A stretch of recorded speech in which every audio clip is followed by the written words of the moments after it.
প্রিয় শিক্ষার্থীরা, আশা করি ভালো আছো। তো এই ভিডিওতে আমি ইংলিশ ভার্সন যারা আছো আর কি তাদের জন্য অ্যাকাউন্টিংয়ের পুরো সিলেবাসটা আর কি কভার করব। তো ইংলিশ মিডিয়াম যারা আছো তারা এই ভিডিওটা একদম ফার্স্ট টু লাস্ট দেখো, তাহলে তোমাদের আলাদা করে টিউশন করতে হবে না, পাশাপাশি তোমরা বোর্ড এক্সামগুলোতেও ভালো করতে পারবে। তো ফার্স্ট চ্যাপ্টার যেহেতু একটু সহজ, সেটা দেখাবো না।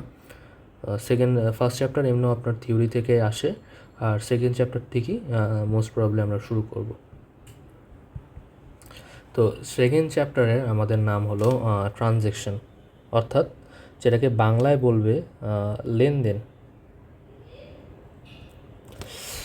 তো সব কিছু আমাদের পড়তে হবে না, তো পড়ার আগে আমাদের বুঝতে হবে যে কোন বিষয়গুলো আমাদের আসে এবং কোন বিষয়গুলো আমাদের আসে না। তো এসএসসিতে আমাদের মেনলি ম্যাথ রিলেটেড কোয়েশ্চেন আসে, থিওরি রিলেটেড কোনো কোয়েশ্চেন আসে না। কিন্তু আমাদের মাথায় রাখতে হবে যে আমাদের সিকিউ আসে, পাশাপাশি প্লাস এমসিকিউ আসে। তো এমসিকিউর জন্য আমাদের একটু লাইন বাই লাইন পড়তে হবে, কিন্তু আমরা কি সব লাইন পড়ব? না, সব লাইন পড়তে হবে না, জাস্ট যেগুলো আমাদের একটু ইম্পর্ট্যান্ট ওগুলো আমাদের পড়তে হবে। তো আপনাকে এরকম কোয়েশ্চেন আসবে না যে what is transaction, that type of question wouldn't be ask. আপনাদের এরকম কোয়েশ্চেন আসবে যে যদি বলে the event that brings changes to the financial position এবং people is known as transactions, accounting or cost accounting or business or management. That type of questions will be given in the MCQ. তো এদিকে বলা আছে the concept of transaction. Concept of transaction বলতে mainly এদিকে আমাদের যে লাইনটা important, এদিকে হলো আমাদের এদিকে একটা এক্সাম্পল দেওয়া আছে, ওই এক্সাম্পলটা আমাদের বুঝতে হবে। দেওয়া আছে, ফর এক্সাম্পল, সাপোজ মিস্টার সীমান্ত bought an আলমিরা ফর 5,000 টাকা, again got himself injured coming from the shop. Both these incidents are events. Only the first one is related to financial change and should be treated as the transaction, but the later has no relation to the financial matter and such should not be recorded as transaction. একটু বুঝতে কঠিন হচ্ছে যেহেতু ল্যাঙ্গুয়েজটা একটু কঠিন, তো আমি সহজ করে বলি। মিস্টার সীমান্ত 5,000 টাকা দিয়ে একটা আলমিরা কিনেছে, কিন্তু সে আসার সময় ইনজুর্ড হয়েছে, যার কারণে তার কিছু মেডিকেল এক্সপেন্স বিয়ার করতে হয়েছে, যদিও ওইদিকে বলা নেই, তারপর আমরা ধরলাম। তো প্রথমটা কিন্তু আমরা টাকার অঙ্কে, অর্থাৎ we can relate to the money, but in the second incident we doesn't make any sense to relate to the money, that's why the second incident would not be counted as transaction, but the first one should be counted as the transaction. নিচে আরও বিস্তারিত বলা আছে যাতে আমরা কোনটা transaction এবং কোনটা ট্রানজ্যাকশন নয় সেটা আমরা বুঝতে পারবো। ঠিক আছে, তো আমরা নিচে যাই আর টু। Literally the meaning of transaction is to receipt and payment, that means give and take. This line is very important and it's come to the MCQ in many times. Receipt and payment, that means give and take. অর্থাৎ transaction মানে হলো mainly receive করা এবং payment করা, অর্থাৎ দেওয়া অর্থাৎ নেওয়া। There are two types of transaction, internal transaction and external transaction. That's mean এটাও এমসিকিউতে আসতে পারে। There are two types of transaction.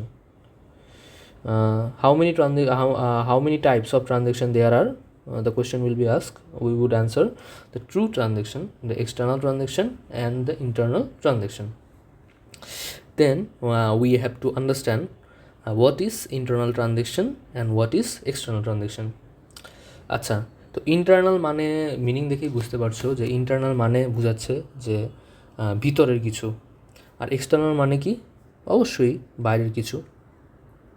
তাহলে ইন্টারনাল ট্রানজ্যাকশনগুলো হলো যেগুলো ব্যবসা প্রতিষ্ঠানের ভিতরের মধ্যে হয়, অর্থাৎ inside the business.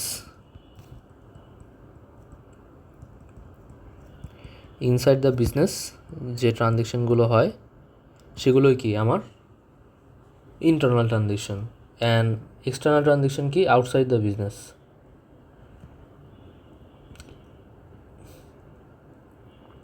Internal transaction means amortization,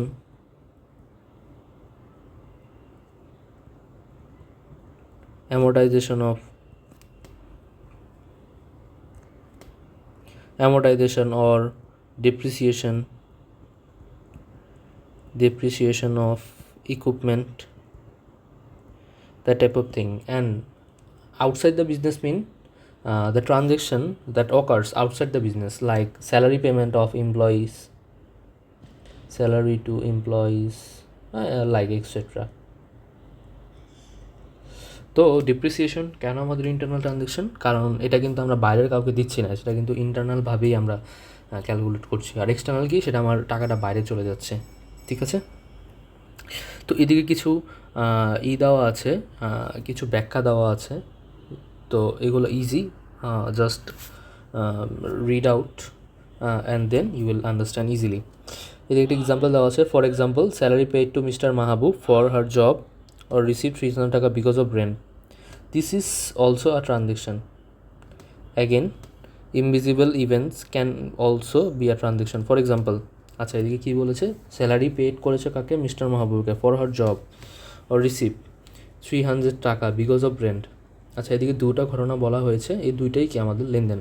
কারণ কি, মিস্টার মাহবুবকে স্যালারি দেওয়া হয়েছে এবং বাসার রেন্ট পাওয়া গেছে 3,000 টাকা, অর্থাৎ দিকে কিন্তু আমাদের money is related in this incident. That's why it is a transaction.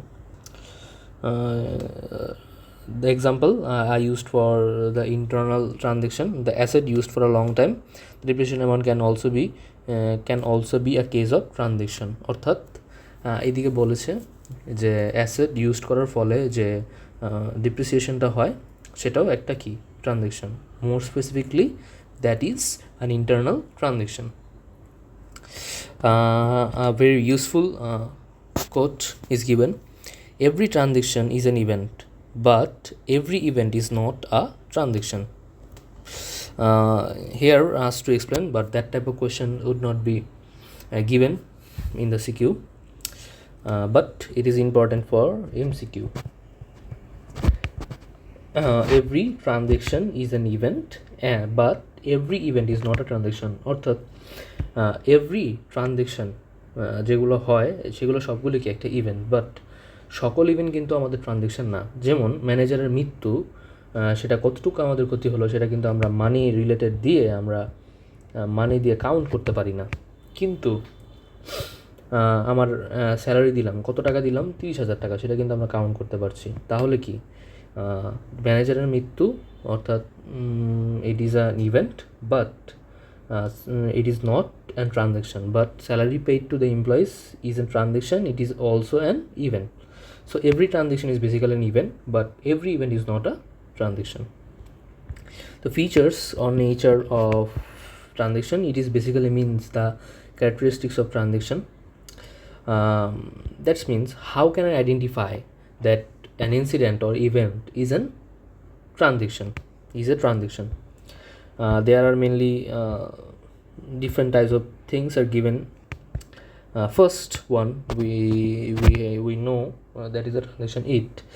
It is measurable in terms of money. That things that means I said earlier, তার মানে হচ্ছে যে মানি অর্থাৎ মানি রিলেটেড হতে হবে।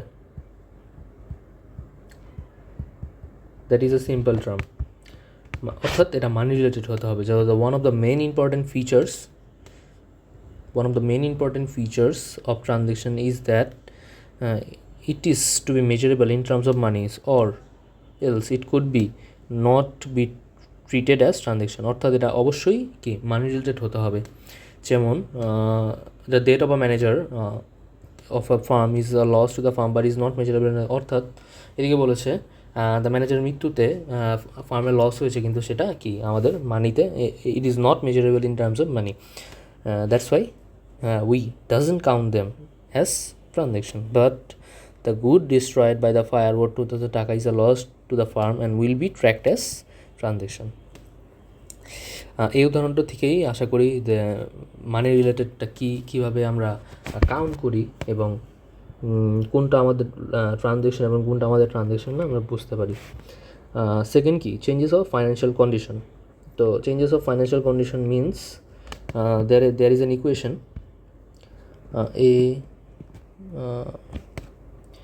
A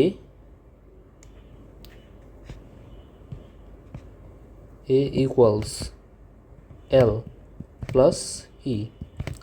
Here A means assets, L means liabilities and E means equity. অর্থাৎ এই তিনটা ইকুয়েশনের যে কোনো কিছু চেঞ্জ হলে আমরা কি ধরবো, সেটা transaction. Like somebody bought a furniture for cash 5,000 টাকা. So here a furniture name asset increased by 5,000 and যেহেতু আমি ফার্নিচারটা ক্যাশ দিয়ে কিনেছি তাহলে অবশ্যই কি আমার ক্যাশ 5,000 টাকা কমে গিয়েছে, তাহলে আমরা মাইনাস 5,000 ক্যাশ লাগে, ultimately result 0. One main thing we have to remember, A equals L plus E. এই দুই দিকের সাইড অলওয়েজ ইকুয়াল হবে, যেহেতু এইদিকে 0 এইদিকেও 0 আছে, ঠিক আছে। Dual entry means there should be two parties. Every transaction must include two parties. অর্থাৎ এদিকে অবশ্যই যেহেতু ডুয়েল মানে কি দুই, অর্থাৎ there must be two parties. One parties will receive benefit and other will give the benefit, receipt and payment, like the transaction. তো dual entry means আমাকে একটা দেওয়া অথবা নেওয়া, রিসিভ অর পেমেন্ট। কমপ্লিট আর ইন্ডিপেন্ডেন্ট, এটা মানে হলো সবগুলো ট্রানজ্যাকশন একটা ইউনিক বলতে কি, আমি যেমন আমি একটা পার্সন, আমি ইউনিক, আমার লেখার ধরন, কথা বলার ধরন টোটালি ইউনিক, একজনের সাথে একজনের মিলবে না। অথবা ফিঙ্গারপ্রিন্টের কথা বলতে পারো, ফিঙ্গারপ্রিন্ট এক একজনের এক এক রকম, মিলার কখনো সম্ভাবনা নেই। তো প্রতিটা ট্রানজ্যাকশন কি কমপ্লিট এবং কি ইন্ডিপেন্ডেন্ট। ভিজিবিলিটি মিনস ট্রানজ্যাকশন দুইভাবে হতে পারে, দুইটা হতে পারে, ভিজিবলও হতে পারে, ইনভিজিবল বলতে যেমন ডেপ্রিসিয়েশন যেটা বললাম, সেটা কিন্তু আমরা সচরাচর চোখে দেখি না, সেটা আমরা অ্যাজিউম করে নিই, তাই কি সেটা কি ইনভিজিবল। আর ভিজিবল কি, আমি একটা ফার্নিচার পারচেস করলাম 10,000 টাকা দিয়ে, এই ফার্নিচারটা কিন্তু আমি দেখতে পারতেছি, দ্যাট ইজ ভিজিবল।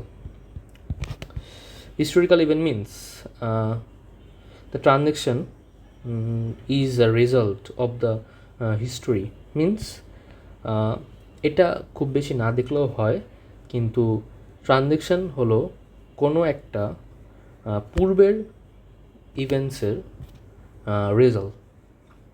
অর্থাৎ আমি যে ফার্নিচারটা কিনলাম, যেমন ফার্নিচারের কথা বলতে গেলে, যে ফার্নিচারটা যে কিনলাম, প্রথমে কি আমরা গিয়ে কি ফার্নিচার কিনে ফেলি বা ফার্নিচার পারচেস করে ফেলি? অবশ্যই না। আমরা প্রথমে কী করি, আমরা ফার্নিচারের দোকানে যাই, কয়েকটা দোকান ঘুরি, তারপর দেখি যে কোনটা আমাদের স্টাইলের সাথে যায় বা আমাদের পছন্দ হয় এবং একটা দাম ঠিক করা হয়, তারপর আমরা কি ওই ট্রানজ্যাকশানটা করি। তো ট্রানজ্যাকশানও এরকম কিছুই বলছেন যে এটা as a result of past event, অর্থাৎ transaction as a result of historical events. Impact over accounting equation, that is the same change in the financial condition. Financial condition change মানে কি, এই ইকুয়েশনটার উপর এফেক্ট পড়লেই কি আমাদের ফাইন্যান্সিয়াল পজিশন চেঞ্জ হয়। সেমভাবে আমাদের ইম্প্যাক্ট যদি অ্যাকাউন্টিং ইকুয়েশনের উপর চেঞ্জ হয়, সেটাও কি আমাদের ট্রানজ্যাকশন। তো এখন আমাদের মোটামুটি আমরা বুঝতে পারলাম যে ট্রানজ্যাকশন আমরা কীভাবে আইডেন্টিফাই করবো বা ট্রানজ্যাকশন কী। তো এদিকে কিছু প্র্যাকটিস দেওয়া আছে বইয়ের মধ্যেই, আমরা এই প্র্যাকটিসগুলো করার চেষ্টা করব। The which events are transaction and which are not is explained by the following example. The following transaction have been occurred in Shoal Enterprise during 2017. They started business with টাকা 5,000. আচ্ছা, আমরা আগে কি বলেছিলাম যে মানি রিলেটেড, তার মানে কি এটা অবশ্যই কি এটা ট্রানজিশন। পারচেস গুড উইথ টাকা 15,000, এটাও কি মানি রিলেটেড, তাহলে কি এটাও আমাদের ট্রানজেকশন। পেইড টু ক্রেডিটর্স টাকা 10,000, এটাও কি আমাদের transaction. An order placed for purchasing goods worth 8,000, Here we need to give we need some understanding. An order placed for purchasing good worth 8,000 টাকা। আচ্ছা, এদিকে আমি একটা অর্ডার প্লেস করেছি 8,000 টাকার গুডস পারচেস করার জন্য, কিন্তু আমি কি আদৌ কোনো টাকা পেমেন্ট করেছি? করিনি। অনেকে হয়তো বলতে পারে যে ফিউচারে করব, কিন্তু করেছে এখনও করিনি। তাহলে এদিকে আমাদের এই ইকুয়েশনে কোনো এফেক্ট পড়েছে? অবশ্যই না। গুডসও পাইনি এবং আমি কোনো পেমেন্টও করিনি, কোনো ক্যাশও দিইনি। তাহলে কি এটা কি আমাদের ট্রানজ্যাকশন হবে? Obviously not. Paid advertising expense, that is an transaction because ক্যাশে পেমেন্ট করেছি advertising expense. Mister Mamun has been appointed as manager in a business for a monthly salary taka 7,000। আচ্ছা, এদিকে কী বলেছে যে আমি মান্থলি স্যালারিতে I appointed manager named mister Mamun. আচ্ছা, ইউজুয়ালি কী হয়, আমরা যখন একটা টিচারকে অ্যাপয়েন্ট করি অথবা কোনো ম্যানেজারকে অ্যাপয়েন্ট করি, আমরা কি শুরুতেই কি বেতন দিয়ে দিই? অবশ্যই না, আমরা মাস শেষে বেতন দিই। তাহলে আমরা মাত্র অ্যাপয়েন্ট করেছি, এখনও কি আমাদের বেতন দেওয়ার দরকার আছে? বা এদিকে কোনো ট্রানজ্যাকশন হয়েছে, মানে রিলেটেড ইভেন্টস ঘটেছে? অবশ্যই না। তাহলে কি এটাও কি আমাদের it is not a transaction. Withdrawn from business for personal use টাকা 3,000 by the owner.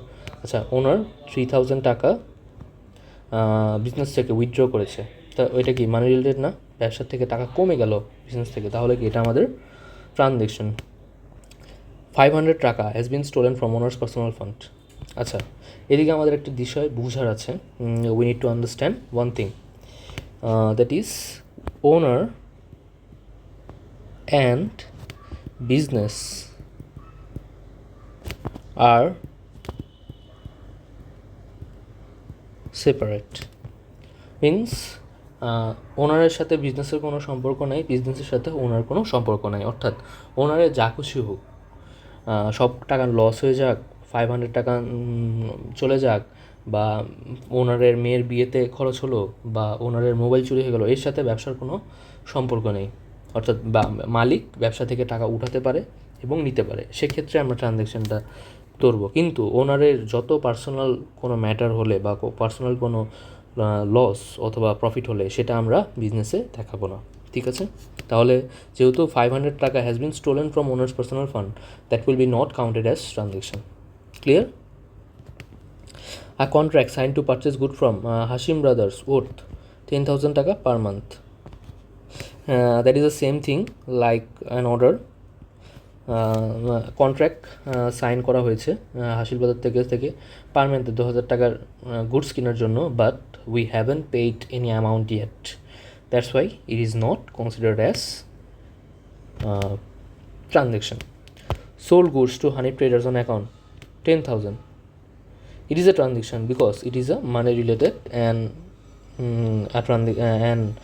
transaction has occurred.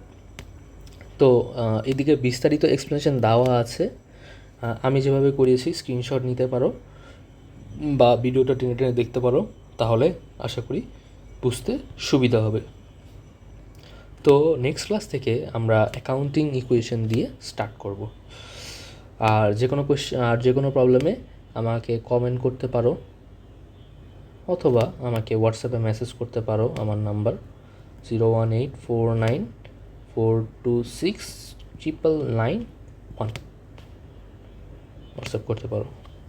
আর এই সম্পর্কে বিস্তারিত কোর্স আছে, যারা যদি করতে চাও আমাকে হোয়াটসঅ্যাপে নক দিতে পারো, আমি গ্রুপে অ্যাড করে দিব এবং অনলাইনে সবগুলো কোয়েশ্চেন সিকিউ প্লাস এমসিকিউ এবং বোর্ড রিলেটেড যত কিছু আছে সবগুলো আমি প্র্যাকটিস করিয়ে দিব, যাতে তোমাদের এক্সামে স্কুলের পরীক্ষাগুলোতে ভালো করতে পারো, পাশাপাশি বোর্ডেও একটা টপ রেজাল্ট করতে পারো। ঠিক আছে, আজকে এই পর্যন্তই।